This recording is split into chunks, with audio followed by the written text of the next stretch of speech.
اللہ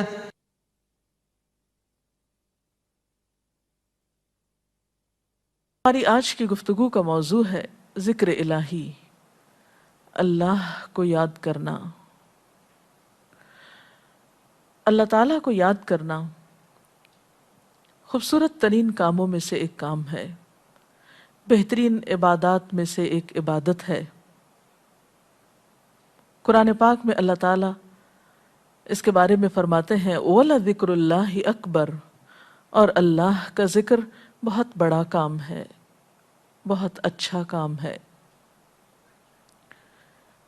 حقیقت یہ ہے کہ انسان جس چیز سے محبت کرتا ہے اس کو ضرور یاد کرتا ہے، اس کا ذکر کرتا ہے، دل ہی دل میں بھی اور زبان سے بھی، کیونکہ جس چیز کی محبت انسان کے دل میں ہوتی ہے وہ چیز زبان پر آ کر رہتی ہے۔ یہ ہو نہیں سکتا کہ ہم اللہ تعالیٰ سے محبت کرتے ہوں، دل میں اس کو یاد کرتے ہوں، پھر زبان سے اس کا ذکر کرنا بھول جائیں۔ ذکر الہی تو بندہ مومن کی زندگی میں غیر محسوس طریقے سے شامل ہو جاتا ہے۔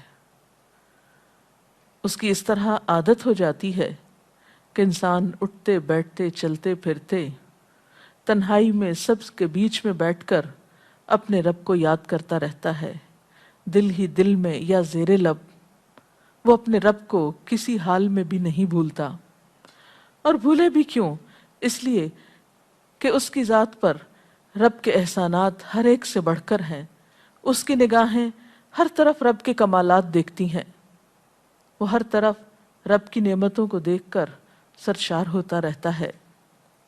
وہ جس طرف بھی نظر اٹھاتا ہے وہیں اس کو رب کی قدرت اور تخلیق نظر آتی ہے، اپنے سامنے، دائیں بائیں، اوپر نیچے، ہر طرف زمین آسمان، جو کچھ بھی بنا ہوا ہے، جو کچھ بھی پھیلا ہوا ہے، وہ سب اس کے رب کا بنایا ہوا ہے۔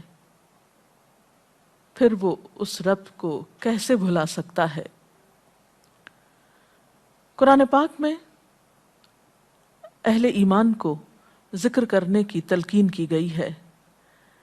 اللہ سبحانہ وتعالیٰ فرماتے ہیں فَاذْكُرُونِي أَذْكُرْكُمْ، تم مجھے یاد کرو، تم میرا ذکر کرو، میں تمہیں یاد کروں گا۔ ایک اور جگہ پر فرمایا وَاذْكُرْ رَبَّكَ فِي نَفْسِكَ تَضَرُّعًا وَخِيفَةً وَدُونَ الْجَهْرِ مِنَ الْقَوْلِ بِالْغُدُوِّ وَالْآصَالِ وَلَا تَكُن مِّنَ الْغَافِلِينَ، اور اپنے پروردگار کو دل ہی دل میں عاجزی اور خوف کے ساتھ اور آہستہ آواز سے صبح و شام یاد کرتے رہو، اور دیکھنا غافل نہ ہونا، یعنی رب کی یاد سے کبھی بھی غفلت اختیار نہ کرنا۔ ایک اور جگہ پر فرمایا وَاذْكُرُوا اللَّهَ كَثِيرًا لَعَلَّكُمْ تُفْلِحُونَ، اور اللہ کا ذکر کرو کثرت کے ساتھ، بہت زیادہ۔ کیوں؟ لعلکم تفلحون، تاکہ تم فلاح پاؤ، کامیاب ہو جاؤ۔ اس سے پتہ چلتا ہے کہ اللہ تعالیٰ کو یاد کرنا کامیابی کی علامت ہے، اللہ کے ذکر میں کامیابی کی ضمانت ہے۔ مومن مردوں اور عورتوں کی صفت قرآن پاک میں یہی بیان کی گئی ہے کہ وہ بہت زیادہ اللہ کا ذکر کرنے والے ہوتے ہیں۔ سورۃ الاحزاب میں آتا ہے وَالذَّاكِرِينَ اللَّهَ كَثِيرًا وَالذَّاكِرَاتِ، اور اللہ کا ذکر کرنے والے مرد اور اللہ کا ذکر کرنے والی عورتیں جو کثرت سے اللہ کا ذکر کرتی ہیں۔ کثیراً اعد اللہ لہم مغفرۃ واجرا عظیما، اللہ نے ان کے لیے بخشش اور بہت بڑے اجر کا وعدہ کر رکھا ہے۔ اور پھر یہ کہ ذکر کرنے کے لیے کوئی خاص وقت مقرر نہیں، انسان ہر حال میں ذکر کر سکتا ہے، ہر وقت میں ذکر کر سکتا ہے۔ نبی صلی اللہ علیہ وسلم کے بارے میں آتا ہے کان یذکر اللہ فی کل احیانہ، آپ ہر وقت میں، یعنی ہر قسم کے وقت میں، یعنی دن میں یا رات میں، صبح میں یا شام میں اللہ کا ذکر کیا کرتے تھے۔ حدیث پاک میں آتا ہے، حضرت ابو موسیٰ اشعری سے روایت ہے مثل الذی یذکر ربہ والذی لا یذکرہ مثل الحی والمیت، رواہ البخاری۔ آپ صلی اللہ علیہ وسلم نے فرمایا اس شخص کی مثال جو اپنے رب کا ذکر کرتا ہے، زندہ انسان کی طرح ہے، اور اس کی مثال جو اپنے رب کا ذکر نہیں کرتا مردہ شخص کی طرح ہے۔ گویا ذکر کرنے والا اور نہ کرنے والا، ان دونوں کے درمیان اتنا ہی فرق ہے جتنا ایک زندہ اور مردہ انسان میں فرق ہوتا ہے، اور یہ فرق کتنا بڑا ہے۔ یعنی انسان تو وہی ہوتا ہے، لیکن زندہ انسان میں اور مردہ انسان میں زندگی اور موت کا فرق ہے۔ بالکل اسی طرح جو شخص اپنے رب کو یاد کرتا ہے، اس کا ذکر کرتا ہے، اس کے اندر ایک زندگی ہے، اس کے اندر ایک خاص خوشی ہوتی ہے، اطمینان ہوتا ہے، اور وہ جو نہیں کرتا اس کا دل مردہ ہوتا ہے، اس کے اندر زندگی کی کوئی امنگ نہیں ہوتی۔ ایک اور حدیث میں آتا ہے، نبی صلی اللہ علیہ وسلم نے فرمایا، اللہ تعالیٰ فرماتا ہے میں اپنے بندے کے خیال کے مطابق ہوتا ہوں یا خیال کے ساتھ ہوتا ہوں، جو خیال وہ میرے بارے میں رکھتا ہے میں اسی کے مطابق اس کے ساتھ معاملہ کرتا ہوں، اور میں اس کے ساتھ ہوتا ہوں جب وہ مجھے یاد کرتا ہے۔ گویا ذکر کرنے والے اللہ کی مدد کے مستحق ہوتے ہیں، یعنی اللہ ایسے بندوں کے ساتھ ہوتا ہے جو ذکر کرتے رہتے ہیں۔ اگر وہ مجھ کو اپنے دل میں یاد کرتا ہے تو میں بھی اس کو اپنے دل میں یاد کرتا ہوں، اور اگر وہ مجھے کسی جماعت میں بیٹھ کے یعنی کسی گروپ میں یعنی کہ پبلک میں بیٹھ کے یاد کرتا ہے تو میں اس کو اس سے بہتر جماعت میں یاد کرتا ہوں، یعنی فرشتوں کی جماعت میں یاد کرتا ہوں۔ تو گویا فَاذْكُرُونِي أَذْكُرْكُمْ، تم مجھے یاد رکھو میں تمہیں یاد رکھوں گا۔ تو جو شخص بھی یہ چاہتا ہو کہ اللہ تعالیٰ اس کو یاد رکھے، اس کی مشکل میں اس کی مدد کرے، تو اس کے لیے کیا ضروری ہے کہ پھر وہ ذکر کرتا رہے۔ اور ذکر تمام عبادات کو خوبصورت بناتا ہے۔ مثلا روزہ رکھنا ایک عبادت ہے، لیکن جس روزے میں ذکر الہی ہو اس کا اجر و ثواب کئی گنا بڑھ جائے گا۔ حج ایک عبادت ہے بذات خود، حج کا سفر ایک عبادت ہے، لیکن اس سفر میں انسان اگر ذکر الہی کرتا رہے تو اسی حج کا ثواب کئی گنا بڑھ جائے گا۔ اور نماز تو سراسر ہے ہی اللہ کی یاد کا نام، اقم الصلاۃ لذکری، نماز قائم کرو میری یاد کے لیے۔ اللہ کے ذکر کا بہترین طریقہ ہے۔ ایک اور موقع پر آپ صلی اللہ علیہ وسلم سے جب یہ پوچھا گیا کہ سب سے اچھی نماز کس کی، سب سے اچھا روزہ کس کا، سب سے اچھا حج کس کا، سب سے اچھا مجاہد کون، تو آپ صلی اللہ علیہ وسلم نے ہر بار یہی جواب دیا کہ جو اپنے ان کاموں میں ذکر الہی کثرت کے ساتھ کرے۔ اور ذکر کرنے والے ہر میدان میں آگے نکل جاتے ہیں۔ حدیث پاک میں آتا ہے نبی صلی اللہ علیہ وسلم نے فرمایا مفردون سبقت لے گئے۔ لوگوں نے پوچھا کہ یہ مفردون کون ہیں؟ فرمایا وہ مرد جو کثرت کے ساتھ اللہ کا ذکر کرتے ہیں، اور وہ عورتیں جو کثرت کے ساتھ اللہ کو یاد کرتی ہیں۔ اور یہاں آپ نوٹ کر رہے ہیں خاص طور پر مردوں کے ساتھ ساتھ عورتوں کا ذکر بھی ملتا ہے۔ حضرت عبداللہ بن بصر فرماتے ہیں کہ ایک شخص نے عرض کیا یا رسول اللہ صلی اللہ علیہ وسلم، بے شک اسلام کے احکام مجھ پر بہت ہیں، یعنی ذمہ داریاں بہت ہیں، کرنے کے کام بہت ہیں، آپ مجھے کوئی ایسی بات بتائیں جسے میں اپنے لیے لازم کر لوں، یعنی میرے لیے آسان ہو اور میں پابندی سے کر سکوں۔ تو آپ صلی اللہ علیہ وسلم نے فرمایا لا یزال لسانک رطبا من ذکر اللہ، کہ ایک چیز پابندی سے پکڑ لو، اور وہ کیا کہ تیری زبان ہمیشہ اللہ کے ذکر سے تر رہے، ہر دم اللہ کو یاد کرتے رہو۔ اور یہ حقیقت ہے کہ انسان کوئی بھی کام کر رہا ہو، مثلا خواتین کھانا پکا رہی ہیں، گھر صاف کر رہی ہیں، واک کر رہی ہیں، کوئی بھی کام کر رہی ہیں اس طرح کا، تو اس میں ساتھ ساتھ اللہ کی یاد کرتی رہیں، سبحان اللہ، الحمدللہ، اللہ اکبر، استغفر اللہ، لا الہ الا اللہ، ان اذکار کا ورد کرتے رہیں، تو اس میں کام بھی ہوتا رہے گا اور اس کے ساتھ ساتھ اللہ کی یاد بھی ہوتی رہے گی۔ خصوصی طور پر دو کلمات ایسے ہیں جن کے بارے میں بہترین اجر کی خوشخبری سنائی گئی۔ آپ صلی اللہ علیہ وسلم نے فرمایا کلمتان، دو کلمات ایسے ہیں خفیفتان علی اللسان، جو زبان پہ بہت ہلکے ہیں، یعنی پڑھنے میں کچھ مشکل نہیں، ثقیلتان فی المیزان، میزان میں بہت بھاری ہیں، حبیبتان الی الرحمن، رحمان کو بہت محبوب ہیں، اور وہ کیا ہیں؟ سبحان اللہ و بحمدہ، سبحان اللہ العظیم، چلتے پھرتے اٹھتے بیٹھتے کام کاج کرتے تسبیح پڑھتے رہنا، ذکر کرتے رہنا انسان کے دل کو جہاں اطمینان بخشتا ہے وہاں اس کے کام کو آسان بھی کر دیتا ہے اور اللہ کی مدد بھی ساتھ ہوتی ہے۔ اور قرآن پاک میں ایسے لوگوں کے لیے خوشخبری ہے، الا بذکر اللہ تطمئن القلوب، سنو اللہ کے ذکر سے دلوں کو اطمینان ہوتا ہے۔ اور ویسے بھی میزان میں بہت بھاری نیکی ہے۔ ایک حدیث میں آتا ہے کہ رسول اللہ صلی اللہ علیہ وسلم نے لوگوں سے پوچھا، کیا میں تمہیں نہ بتاؤں کہ تمہارے اعمال میں سب سے اچھا عمل، سب سے پاکیزہ اور تمہارے درجات کو سب سے زیادہ بڑھانے والا اور جو تمہارے لیے سونے چاندی کے خرچ کرنے سے زیادہ بہتر ہو، اور اس سے بھی بہتر ہو کہ تم اپنے دشمنوں سے ملو، ان کی گردنیں تم مارو اور وہ تمہاری گردنیں مارے، تو کیا ایسا عمل نہ تمہیں بتاؤں؟ صحابہ نے عرض کیا، ضرور یا رسول اللہ صلی اللہ علیہ وسلم، ہمیں ایسا عمل بتائیے۔ تو آپ نے فرمایا وہ اللہ کا ذکر ہے، یعنی تمام اعمال میں وہ سبقت لے جاتا ہے۔ اسی طرح ایک اور حدیث میں ہے، رسول اللہ صلی اللہ علیہ وسلم نے فرمایا کہ جب بھی کچھ لوگ بیٹھتے ہیں اور وہ اللہ کا ذکر کرتے ہیں، یعنی کسی مجلس میں اکٹھے ہو کر بیٹھتے ہیں، تو اللہ کی رحمت ان کو ڈھانپ لیتی ہے، ان پر سکینت نازل ہوتی ہے، اللہ تعالیٰ ان کا اپنے ہاں ذکر کرتے ہیں۔ گویا اکیلے بھی ذکر کیا جا سکتا ہے اور کسی مجلس میں اکٹھے بیٹھ کر بھی۔ پھر اسی طرح صبح و شام بھی، جیسا کہ قرآن پاک میں آتا ہے، وَسَبِّحْ بِحَمْدِ رَبِّكَ قَبْلَ طُلُوعِ الشَّمْسِ وَقَبْلَ غُرُوبِهَا، اپنے رب کی تسبیح بیان کرو سورج نکلنے سے پہلے اور اس کے غروب ہونے سے پہلے۔ ایک اور جگہ پر آتا ہے وَسَبِّحْ بِحَمْدِ رَبِّكَ بِالْعَشِيِّ وَالْإِبْكَارِ، اپنے رب کی حمد و ثنا بیان کرو عشی کے وقت یعنی عصر کے وقت، والابکار اور صبح کے وقت۔ عشی کا لفظ جو ہے یہ زوال شمس سے غروب شمس کے درمیانی وقت کو کہتے ہیں۔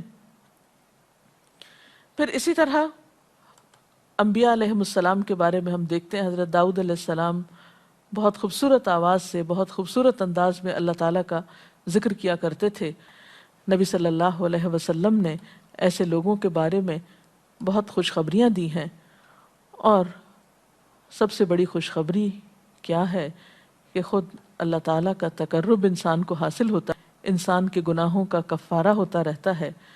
اور بعض اذکار جو بظاہر تو بہت معمولی نظر آتے ہیں لیکن ان کا اجر و ثواب اتنا ہے کہ انسان حیران ہوتا ہے کہ اتنے کم کلمات کے بدلے اتنا بڑا ثواب۔ جیسے نبی صلی اللہ علیہ وسلم نے فرمایا کہ الحمدللہ کہنا میزان کو بھر دیتا ہے۔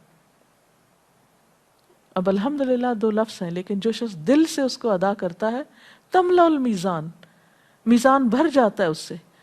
سبحان اللہ، الحمدللہ کے کلمات آسمان اور زمین کے درمیان کو پر کر دیتے ہیں، یعنی اتنا اجر و ثواب ہے ان چھوٹے چھوٹے کلمات کا بھی، لیکن اکثر شیطان ہمیں ان سے غافل رکھتا ہے۔ تو ضرورت اس بات کی ہے کہ ہم کثرت کے ساتھ اللہ کو یاد کرنے والے ہوں تاکہ ہمارے دین و دنیا کے کام سنور جائیں اور آخرت میں اللہ کے محبوب اور مقرب بندوں میں ہمارا شمار ہو۔ اگر اس سلسلے میں آپ کے ذہن میں کوئی سوال ہے تو آپ کر سکتے ہیں۔ جی آپ پوچھیں۔ محترم ڈاکٹر صاحبہ، ہمیں آپ بتائیں گے کہ مسنون اذکار کی طرف ہمیں رہنمائی فرمائیے۔ بہت سی کتابیں ایسے ہیں جس میں نبی صلی اللہ علیہ وسلم سے ہر موقع کی مناسبت سے اذکار مذکور ہیں۔ مثلا آپ دیکھیے کہ آپ صلی اللہ علیہ وسلم جب نیند سے بیدار ہوتے تھے تو اس وقت اللہ تعالیٰ کے ذکر سے دن کا آغاز کرتے تھے۔ صبح کے وقت الحمدللہ الذی احیانا بعدما اماتنا والیہ النشور۔ پھر اسی طرح بستر سے اٹھنے کے بعد انسان اپنے قضاء حاجت کے لیے اگر واش روم میں جاتا ہے تو اس وقت بیت الخلاء میں داخل ہونے کے وقت کا ذکر ہے۔ پھر بیت الخلاء سے باہر آنے کے وقت نبی صلی اللہ علیہ وسلم جب تہجد کے وقت اٹھتے تھے تو وضو سے پہلے آسمان کی طرف نگاہ اٹھا کر سورۃ آل عمران کی آخری آیات پڑھا کرتے تھے۔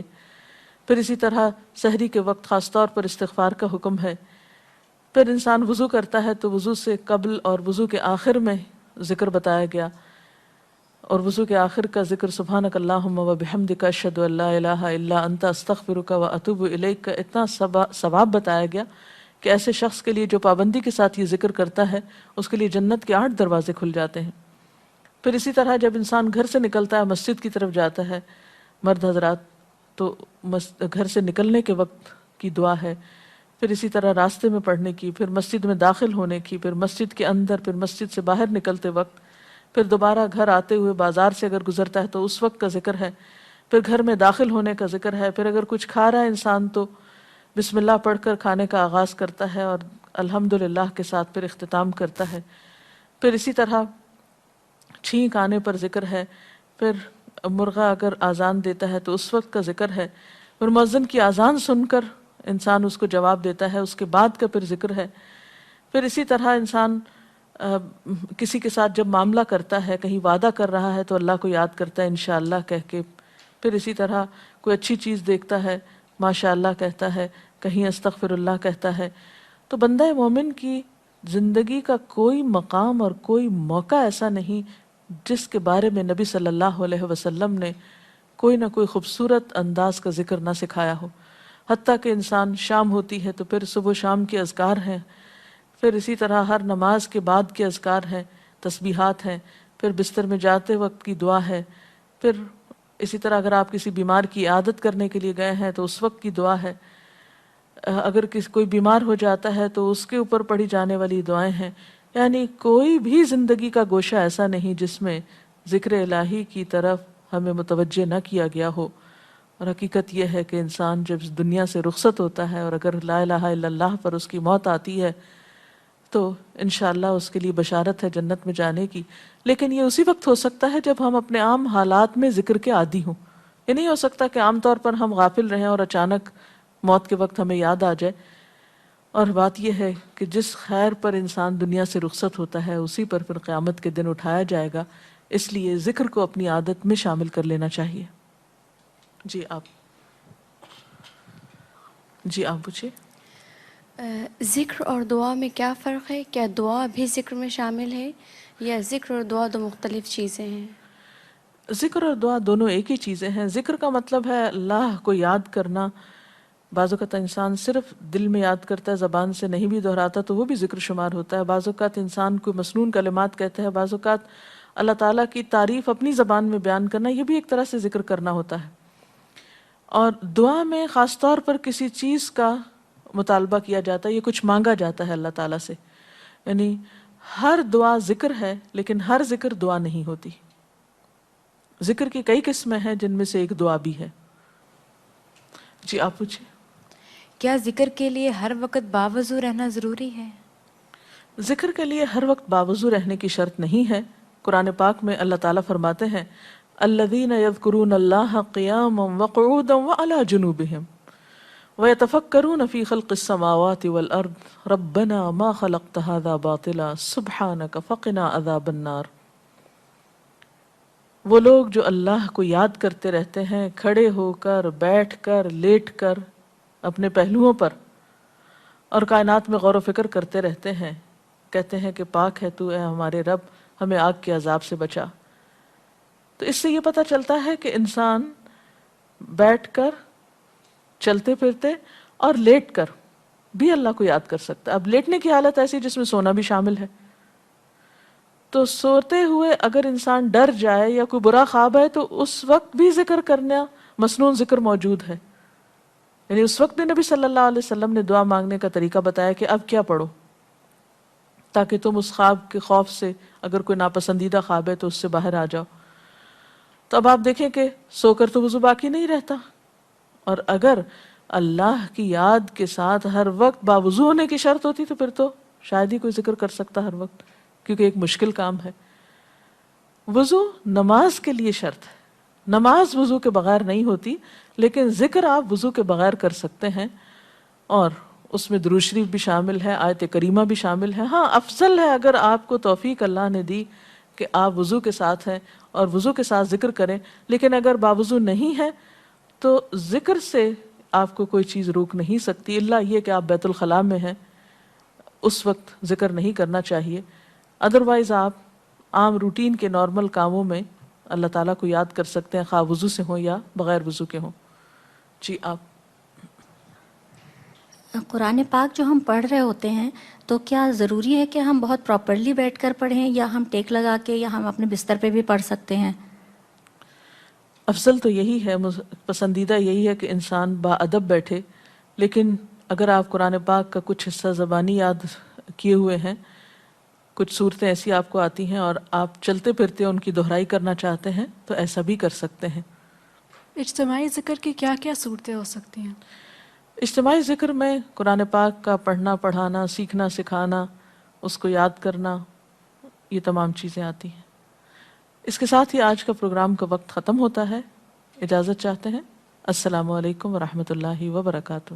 اللہ اکبر، اللہ اکبر، لا الہ الا اللہ، واللہ اکبر، اللہ اکبر وللہ الحمد.